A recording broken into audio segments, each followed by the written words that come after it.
এয়া হৰিণা পোৱালি দৌৰিছে চাক হৰিণা এই চাক দৌৰিছে এয়া হৈছে দৰ্শক এতিয়া আমি ওলাইছো পানপুৰলৈ এয়া চাক মোৰ পৰা এয়া পানপুৰ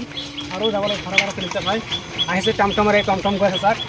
আহকচোন পানপুৰলৈ গৈ থাকোঁ ই ৰিক্সাৰে আৰু কেনেকুৱা পৰিৱেশ বিৰাজ যাক মিনি কাজিৰঙা বুলি কোৱা হয় এনেকুৱা সময়ত আহকচোন টমটমৰ যাত্ৰা আৰম্ভ কৰোঁ এই টমটম চাক পানপুৰ তেয়াৰীৰ পৰা আহি পাইছোঁ ইয়াৰ পৰা তেয়াৰীৰ পৰা পানপুৰ লগভগ 13 কিলোমিটাৰ আৰু যাব লাগিব এই ৰাস্তাৰে এয়া হৈছে বিশালঘাট পানপুৰ মথাউৰি ৰাস্তা বলক পানপুৰ যাত্ৰা আৰম্ভ টমটম এয়া চাক সমগ্ৰ অঞ্চল পানপুৰ কাজিৰঙা ৰাষ্ট্ৰীয় পানপুৰ অঞ্চল হৈছে এয়া চাক সমগ্ৰ অঞ্চল এয়া হৈছে পানপুৰ ফৰেষ্ট কেম্প হয় চাক এয়া আৰু এয়া হৈছে বিশালঘাট পানপুৰ মথাউৰি দৃশ্য এয়া চাক পানপুৰ মাজত বিল নাৱেৰে পাৰ হ'ব লাগে কি মাথাউৰিৰ পৰা কি পাৰে নাৱেৰে পাৰ হ'ব লাগে চাক ফৰেষ্ট কেম্প হয় আৰু চাক এয়া আমি আহিছোঁ ই ৰিক্সাৰে বিশ্বনাথ ঘাটৰ পৰা আহিছোঁ ই ৰিক্সাৰে বিশ্বনাথ ঘাট পানপুৰ মথাউৰি দি পানপুৰ ফৰেষ্ট কেম্প চাক এয়া চাক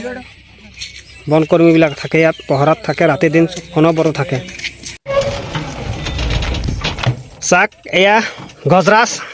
দাঁতবিলাক চাক কিমান ডাঙৰ এয়া গজৰাজ হয় দেখি চাক নিচে কাষৰ পৰা চাক এয়া কাজিৰঙা ৰাষ্ট্ৰীয় উদ্যানৰ পানপুৰ অঞ্চল হয় আহিছোঁ মথাউৰিৰে চাক ভয়ো লাগিছে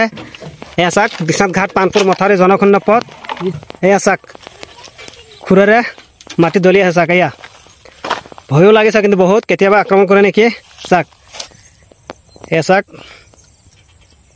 এয়া কাজিৰঙা ৰাষ্ট্ৰীয় উদ্যানৰ পানপুৰ অঞ্চলৰ গজৰাজ হয় এয়া দেখা পাইছে চাক বাবু তোৰ নাম কি ইজিত দাস ঘৰ ইয়াতে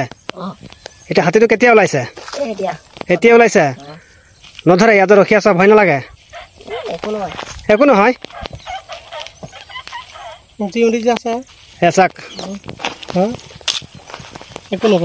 গজৰাজ এই চাক দৌৰিছে চাক হাতী দৌৰিছে চাক কিন্তু ভয় লাগিছে ভয়ো লাগি আছে তাৰ মাজতো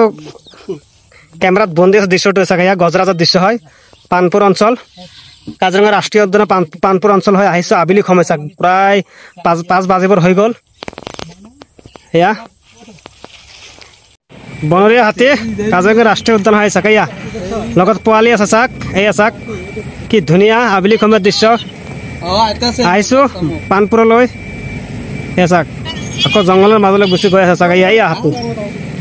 তিনিটা হাতী নিচেই কাষত আহিছে কাজিৰঙা ৰাষ্ট্ৰীয় উদ্যান হয় পানপুৰ অঞ্চল এয়া চাক কিমান দূৰত চাক এয়া চাক এয়া পানপুৰ কাজিৰঙা ৰাষ্ট্ৰীয় পানপুৰ অঞ্চল যায়